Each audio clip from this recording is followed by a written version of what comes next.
बिहार के जमुई जिले से एक दिलचस्प और अनोखा घटना सामने आया है, जहां एक शिक्षिका को अपनी नियुक्ति पत्र मिलने के एक दिन बाद ही रिटायरमेंट हो गया।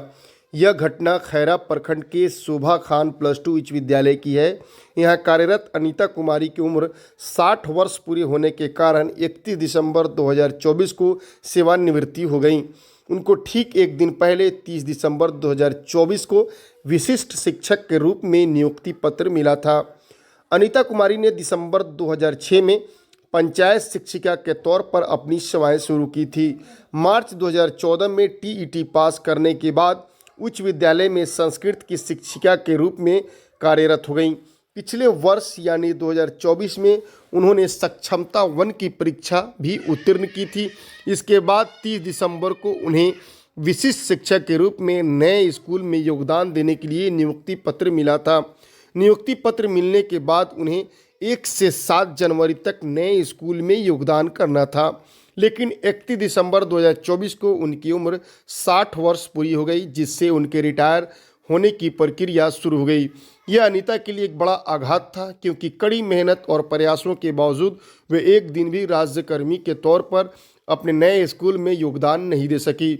इस दुर्भाग्यपूर्ण घटना पर अनीता कुमारी ने कहा, मैंने सरकारी स्कूल में पूरी निष्ठा से अपनी सेवाएं दी और सक्षमता परीक्षा में अच्छे अंक भी प्राप्त किए, लेकिन ये मेरी दुर्भाग्यपूर्ण स्थिति है कि ज्वाइनिंग लेटर मिलने के अगले दिन मुझे रिटायरमेंट मिल गया। मुझे बहुत दुख है कि मैं एक दिन के लिए भी राज्यकर्मी नहीं बन सकी।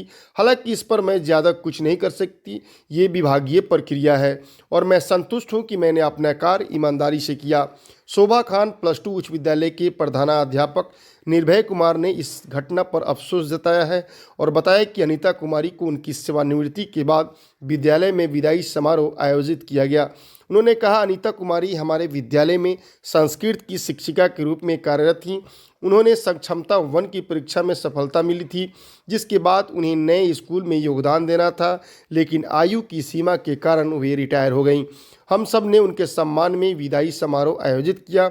यह घटना शिक्षकों के लिए एक बड़ी विडंबना की तरह सामने आई है, जो अपनी मेहनत और कौशल के बावजूद अपनी मेहनत का फल नहीं पा सके।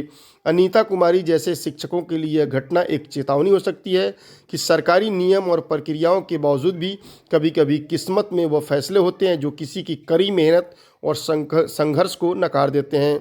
इस मामले में यह साफ है कि अनीता कुमारी का परिश्रम और प्रतिबद्धता किसी भी तरह से कम नहीं था, लेकिन उन्हें राज्यकर्मी बनने का अवसर केवल एक दिन के लिए मिला और वह अवसर भी समय की रेखा पर नहीं टिक सका।